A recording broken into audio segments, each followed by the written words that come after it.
به نام خدا. در این جلسه ما بخشش خود رو میخوایم انجام بدیم و 50 جمله هستش که با تمرکز گوش بدید و در درونتون این کار رو انجام بدید. من خودم را میبخشم، زیرا میدانم که در هر لحظه بهترین تلاشم را کردم. بخشش خودم هدیه‌ای است که به قلبم آرامش و به روحم آزادی میبخشد. اشتباهاتم را میپذیرم، زیرا آنها مرا به نسخه قوی‌تر و شگفت انگیزتر از خودم تبدیل کردند.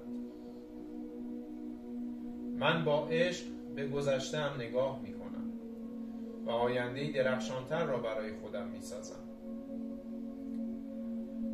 بخشش خودم به من اجازه میدهد که در آغوش لحظات زیبا و ناب زندگی قرار بگیرم. من ارزش خودم را میدانم و از اشتباهاتم به عنوان فرصت‌هایی برای رشد بهره میبرم. با هر نفسی که میکشم خودم را به خاطر همه آنچه که هستم دوست دارم. من به خودم اجازه میدهم کامل نباشم، زیرا همین نقص‌ها مرا انسان‌تر و دوست داشتنی‌تر می‌کند.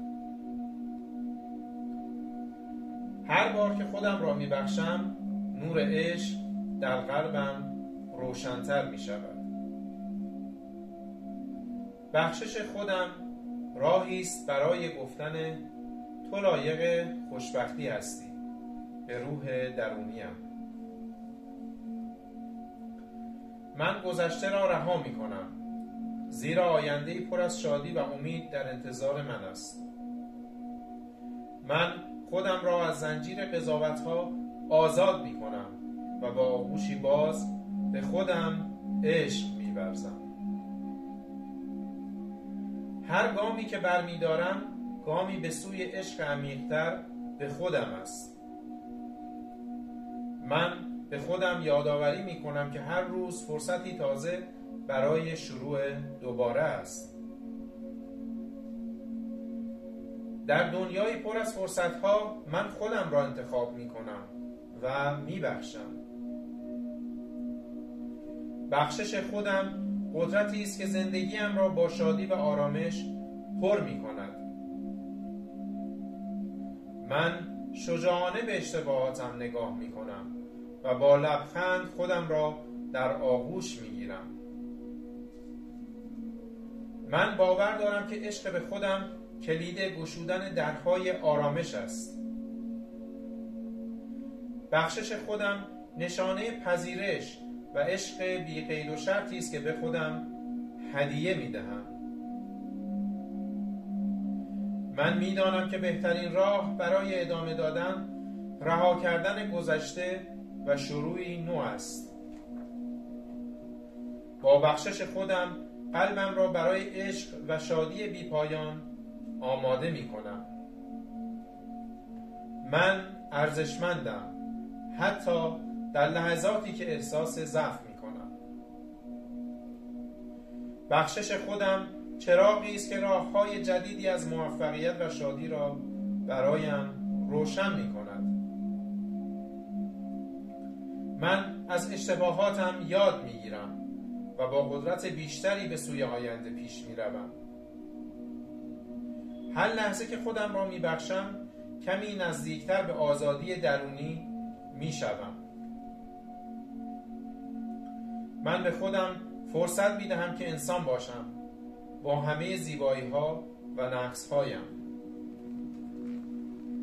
بخشش خودم نشانه قدرتمندی و انعطاف پذیری من است. من می‌دانم که برای شادی و آرامش نیازی به کامل بودن ندارم. من خودم را دوست دارم، حتی وقتی بهترین عملکردم را نداشته باشم. هر گامی که به سوی عشق به خودم برمی‌دارم گامی است به سوی زندگی بهتر و آرامتر. من لیاقت عشق و بخشش خودم را دارم، زیرا هر اشتباهی درسی برای رشد من بوده است.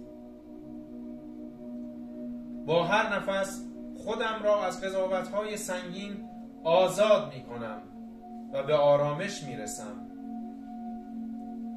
من گذشته‌ام را می‌پذیرم و از امروز زندگیم را با آغوش باز شروع می‌کنم. بخشش خودم هدیه‌ای است که به قلبم تقدیم می‌کنم تا شفا یابد. اشتباهاتم بخشی از سفر زیبای زندگی من هستند و من به خاطر آنها خودم را دوست دارم. هر بار که خودم را میبخشم سبکتر و قویتر میشوم. من لایق آرامشی هستم که از بخشیدن خود به دست می آید. زندگیم با هر عمل بخشش زیباتر و غنی‌تر می شود. خودم را نه به خاطر کامل بودن بلکه به خاطر انسانی بودن می پذیرم. با هر اشتباهی که بخشیدم جای جدیدی برای عشق در قلبم باز کردم. من گذشته‌ام را نمیتوانم تغییر دهم، اما میتوانم امروز را با عشق بسازم. بخشش خودم به من اجازه میدهد تا دوباره روی پای خودم بایستم. من ارزشمند هستم، حتی با تمام خطاهایی که مرتکب شدم. هر گامی که برای بخشیدن خودم برمیدارم گامی به سوی خودشناسی است. من گذشته‌ام را میپذیرم، آینده‌ام را میسازم و در لحظه اکنون زندگی میکنم. هر بخشش زنجیری از قید و بندهای گذشته را پاره می کند. من شایسته عشقی هستم که از قلب خودم سرچشمه می گیرد. اشتباهاتم نشان دهنده شجاعت من در تجربه کردن زندگی است. من می توانم خودم را به خاطر هر چیزی که بودم، هستم و خواهم بود ببخشم. زندگیم از بخشیدن خودم با نور و صلح پر می شود. من خودم را می بخشم و خودم را دوست دارم.